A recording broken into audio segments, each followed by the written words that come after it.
Assalamualaikum warahmatullahi wabarakatuh. Balik lagi bersama kami di channel Kreator Amatir. Kali ini kami akan menceritakan kelanjutan dari kisah yang kemarin, di mana Dita yang meninggal terus meratapi nasibnya.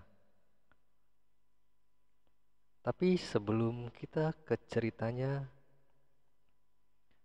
saya mohon dukungannya dengan cara klik subscribe, like, komen, dan juga share ke media sosial teman-teman semua untuk mendukung channel ini, dan nyalakan loncengnya untuk mendapatkan notifikasi dari channel ini.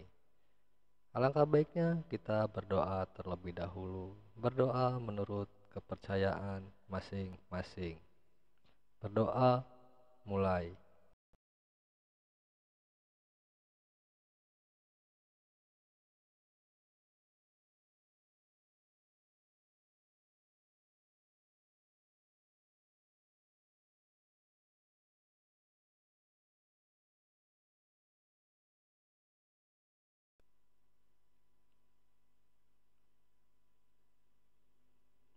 Berdoa selesai. Kita lanjut ke ceritanya. Lalu sekarang jasadmu di mana, Dit? Di rumah sakit, Sus. Karena nenek nggak punya biaya untuk mengambil jasadku. Jadi jasadku masih berada di rumah sakit.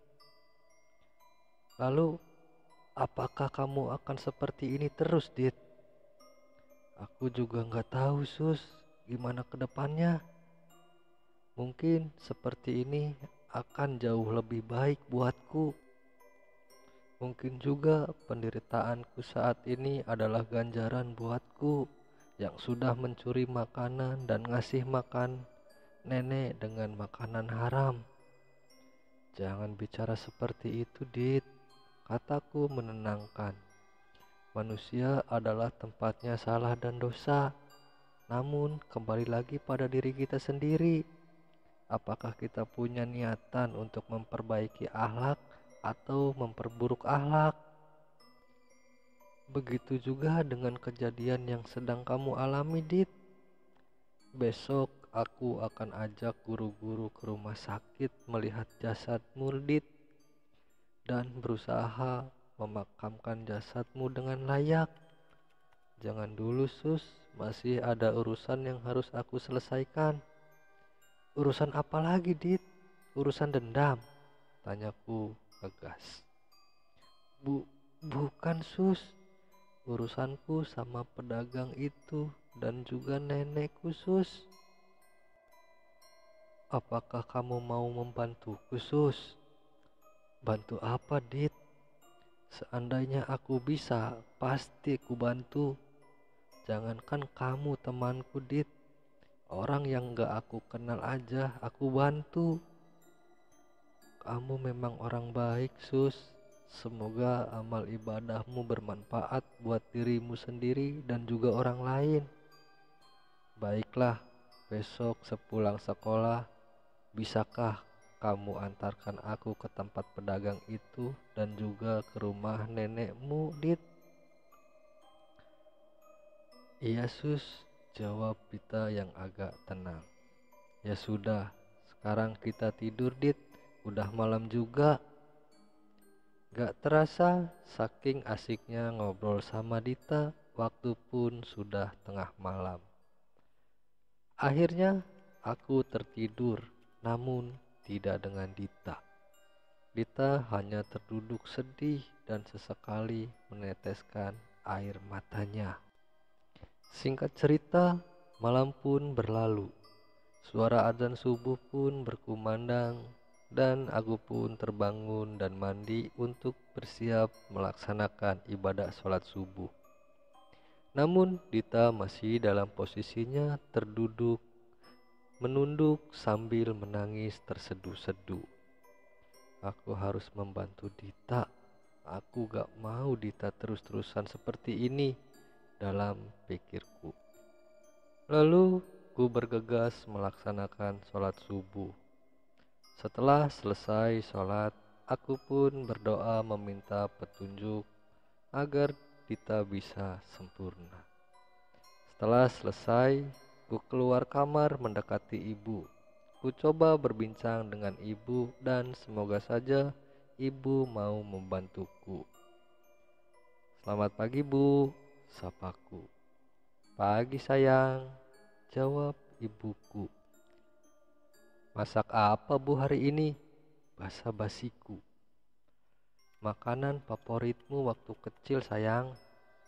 Nasi goreng. Wah, aku kangen bu, pengen makan nasi goreng favorit buatan ibu. Jelasku kegirangan. Iya sus, sudah lama kamu gak makan nasi goreng buatan ibu, karena kamu terlalu sibuk dengan urusanmu.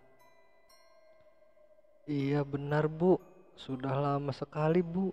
Oh iya bu, ada yang mau aku ceritain sama ibu, ucapku. Tentang apa sayang? Jawab ibu. Tentangku dan tentang temanku, ucapku lagi. Ya udah, sebentar ya, ibu selesaikan masak dulu. Kamu tunggu di kursi dulu ya, jawab ibu. Lalu aku mengangguk dan berlalu ke ruang TV. Ada rasa senang, ada rasa cemas yang kurasa. Senangnya karena bertahun-tahun aku gak ngobrol dan bercanda sama ibu. Dan kali ini itu akan terjadi. Seperti gak bisa kubayangkan kebahagiaan kebersamaanku dengan ibu yang waktu kecil kini terjadi kembali. Rasa cemasnya yaitu apabila ibu gak mau membantuku mengurus jenazah almarhum Dita. Jam 6 pagi, ibu menghampiriku memberikan masakannya. Sarapan dulu ya sayang, kata ibu. Aku dan ibu kini menyantap sarapan pagi bersama-sama.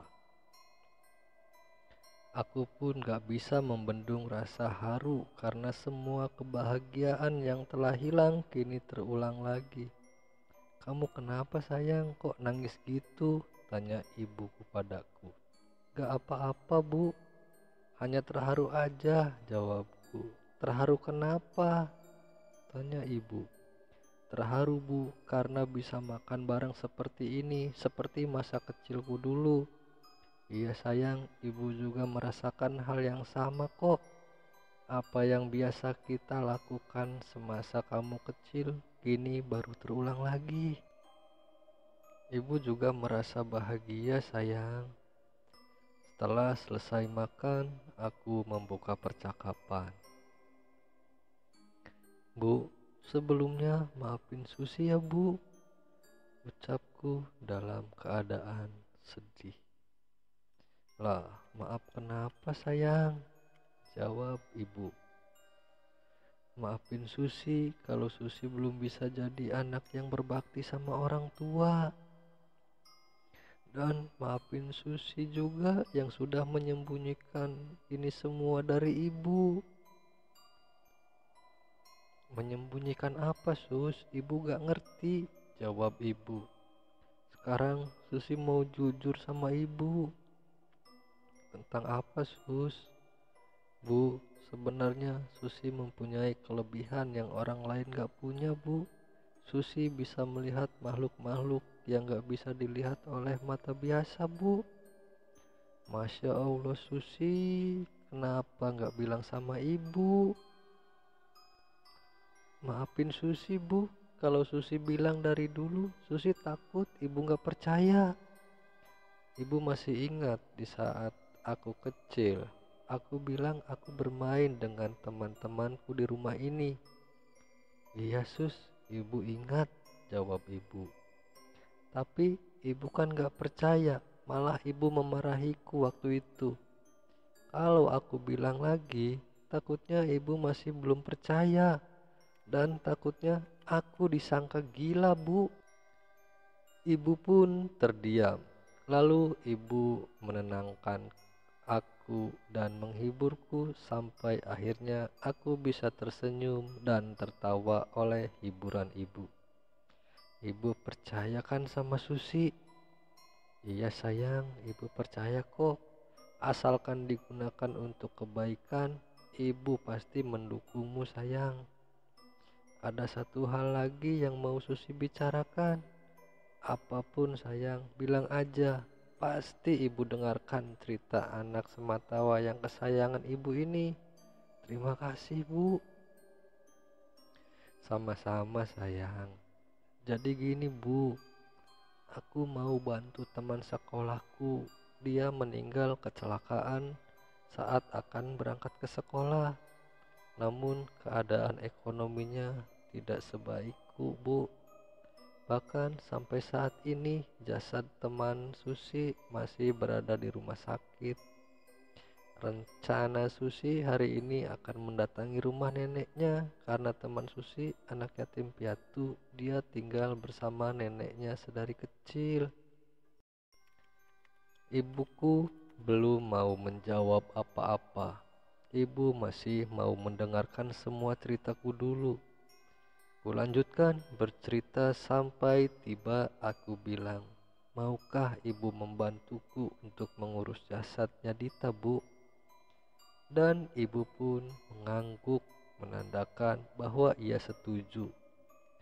Setelah selesai bercerita, aku pun berangkat ke sekolah. Ku berpamitan dan mencium tangan ibu. Lalu pergi sekolah dan diikuti oleh Dita. Sepanjang jalan menuju ke rumah Mila, aku berbincang sama Dita. Dan kini Dita pun tak semurung semalam. Oh ya Dit, sepulang sekolah kamu tunjukin ya rumah bapak pedagang itu, capku.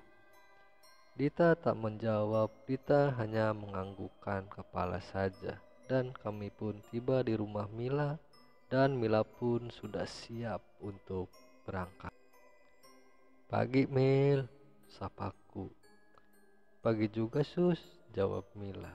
Udah siap Mil, ayo berangkat, nanti terlambat, capku. Lalu ku berpamitan sama ibu dan bapaknya Mila. Tak lupa ku cium tangan mereka dan pergi berangkat ke sekolah. Singkat cerita, setelah pulang sekolah, aku berpisah dengan Mila. Mil, kamu pulang duluan ya. Aku ada perlu sebentar. Aku temenin aja ya sus, jawab Mila sambil senyum. Jangan Mil, biar aku sendiri aja, jawabku. Mila pun mengerti dan Mila pun pulang. Selanjutnya aku ditemani arwah Dita pergi mencari rumah pedagang makanan itu ke suatu tempat. Tempatnya nyaman, bersih, dan tertata rapi semua dagangannya. Ada seorang parubaya yang sedang menjaga dagangannya. Seketika ku hampiri. Permisi pak, bisa kita ngobrol sebentar, kataku. Neng siapa ya dan ada perlu apa ya, tanya pedagang itu. Ada yang mau aku bicarakan pak. Ya udah duduk neng, jawab pedagang itu. Aku mewakili temanku untuk meminta maaf sama bapak atas kelakuan almarhum temanku pak. Bapak itu terdiam dan berpikir. Temanmu yang kemarin kecelakaan neng, tanya bapak itu. Iya pak, betul, jawabku. Neng, bapak sudah memaafkan teman neng. Dan bapak juga mau minta maaf sama teman neng. Karena bapak, teman neng jadi kecelakaan. Tidak pak, justru teman aku yang gak tahu maksud baik bapak. Dan aku juga mau mengucapkan terima kasih. Terima kasih untuk apa neng? Tanya pedagang itu. Terima kasih kalau bapak setiap hari memberikan makanan pada neneknya temanku. Oh, soal itu neng. Itu sudah kewajibanku untuk membantu sesama. Sekali lagi saya ucapkan terima kasih ya pak. Iya neng, sama-sama. Kalau gitu saya pamit ya pak. Iya neng, hati-hati ya di jalannya. Iya Pak, terima kasih. Setelah berbicara dengan pedagang itu, Dita terlihat agak tenang. Dan kini saatnya aku memberi kabar pada neneknya Dita. Kulanjutkan perjalanan menuju ke rumah neneknya Dita. Sesampainya di depan rumah Dita, tampak seorang nenek sedang melamun dan seperti sedang menunggu seseorang. "Assalamualaikum, Nek," ucapku. "Waalaikumsalam," jawab neneknya Dita. "Neng siapa dan mau bertemu siapa?" "Aku Susi, Nek, temannya Dita." "Oh, kamu temannya cucu nenek ya?" "Dita udah 3 hari belum pulang, Neng. Kira-kira kemana ya?" tanya nenek itu. "Jadi gini, Nek, aku kesini mau mengabarkan sesuatu. Tapi nenek harus kuat ya, Nek," ucapku. "Ada apa dengan cucu nenek?" tanya si nenek. Dita, Dita, Dita kecelakaan dan meninggal dunia, Nek." Sontak sang nenek itu menjerit, memecahkan tangisnya. Sampai para tetangga berkumpul mengerubungi si nenek. Untuk menghindari salah paham, aku ceritakan yang sebenarnya sama mereka. Sontak mereka pun terdiam dan berbagai ekspresi ditunjukkan mereka kepadaku. Ada yang langsung menangis, ada yang gak percaya, dan ada yang sedih. Setelah ku sampaikan dan menguatkan si nenek, aku pun berpamitan pulang untuk minta bantuan ibu untuk mengurus jasad Dita. Singkat cerita, jasad Dita pun sedang diurus sama aku dan ibu untuk dimakamkan secara layak. Kemudian para tetangga Dita bergotong royong menggali sebuah makam di pemakaman umum. Dan hari itu pun Dita dimakamkan secara layak dan bisa tenang di alam lain. Setelah acara pemakaman selesai, malamnya Dita kembali menghampiriku untuk mengucapkan terima kasih dan berpamitan padaku. Tidak banyak kata yang keluar dari Dita. Namun, aku merasakan Dita bahagia tidak seperti kemarin-kemarin. Dita lalu memeluk dan menciumku, lalu kemudian berubah menjadi cahaya yang menerangi kamar ini. "Semoga kamu bahagia di sana, Dit. Pembaktianmu pada nenekmu semoga menjadi amal ibadahmu dan amal baikmu. Dan aku akan selalu mendoakanmu dari sini, Dit," dalam hatiku berucap. Dan kemudian Dita tak menampakkan wujud lagi. Mungkin Dita sudah bahagia di sana dan kita doakan almarhumah Dita. Al-Fatihah. A'udzubillahi minasyaitonirrajim. Bismillahirrahmanirrahim. Alhamdulillahirabbil alamin. Arrahmanirrahim. Maliki yaumiddin. Iyyaka na'budu wa iyyaka nasta'in. Ihdinas siratal mustaqim. Siratal ladzina an'amta 'alaihim ghairil maghdubi 'alaihim waladdallin. Amin, amin, amin ya rabbal alamin. Dan kisah ini berakhir. Kita akan lanjut ke episode berikutnya dengan cerita kelanjutan perjalanan Susi yang memiliki mata batin. Seperti biasa, sebelum kita mengakhiri, saya mohon dukungannya kepada teman-teman semua untuk mendukung channel ini dengan cara klik subscribe, like, komen, dan juga share ke media sosial untuk mendukung dan mengembangkan channel ini, dan juga nyalakan loncengnya untuk mendapatkan notifikasi dan update video terbaru dari channel ini. Terima kasih.